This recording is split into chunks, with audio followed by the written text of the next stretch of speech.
can you break down the historical connection between Ethiopia and India? All right. See, again, them two nations. All right. Now, I want the viewers, if you look into these two nations, which I believe today are the two oldest nations on earth. Why I say these two nations are the two oldest and not one before the other, right? Even though there are evidences that some of one developed before some of the, and then some things of the other side kind of seem to have developed before.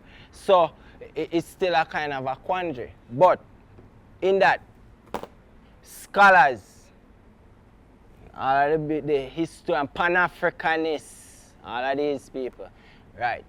It's not a debate as to how Indians influence Rasta, Ethiopian Rasta culture today. That is not a debate.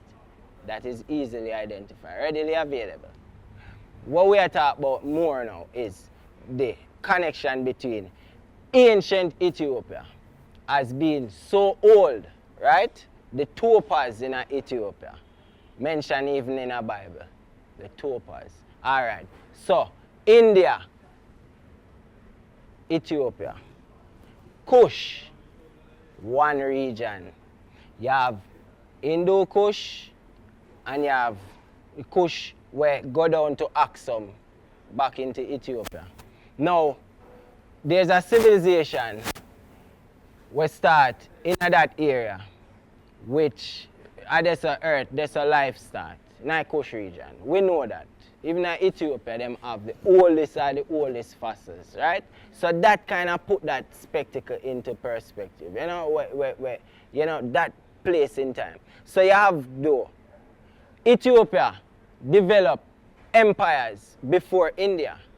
Ethiopia had dynasties of kings and emperors before, right? Even though you have emperor, I have kings, right? From India, right? Like Malik Ambar, who was an Ethiopian.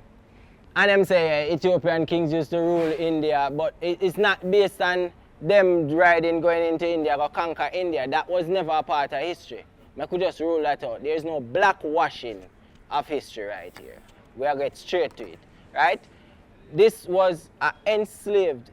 Arabs enslaved him, Ambar. Brought him into India. India liberated him and him become part of the consulate.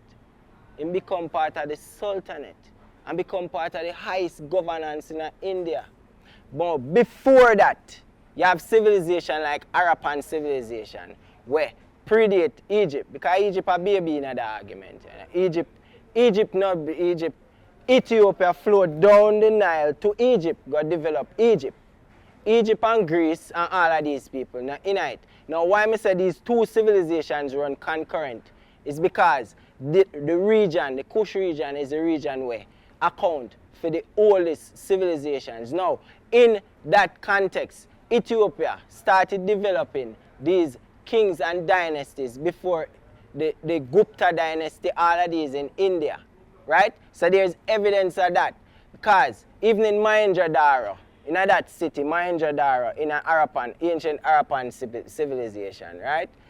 There was, right now, they still have the city. And there is no central building, no hierarchy-looking structure. So there was no king kind of setting in that civilization. So India kind of adapted that. If you look at the custodianship, look at the dressing, look at the way that these two nations kind of relate, you see again that similarity. So these two nations did already start to have that correlation from way before, right? If you check again, language, the Ge'ez language, it's very, very old. The Sanskrit language, it's very, very old, right? Now people say the Ganges River named after an Ethiopian king Ganges. Again, that is questionable. I've over the 220 odd kings where Ethiopia have, I have never seen the Emperor Ganges. I would hope somebody reinform me, give me some evidence of that. I don't know that. But those kings only started to develop and started to rule dynasties at a certain time BC. Now, 10,000, 12,000 BC, the Matsya Purana talk about the Ganga, the Ganges River, spoken about how much 1,000 years before the kings of Ethiopia did even start. So the Sanskrit language again, as I said, the similarities with these two nations, it run concurrent. But I believe that Ethiopia existed really before. But again, how we go back, go track all of these things, how we do that without falsifying evidence to suit a particular narrative.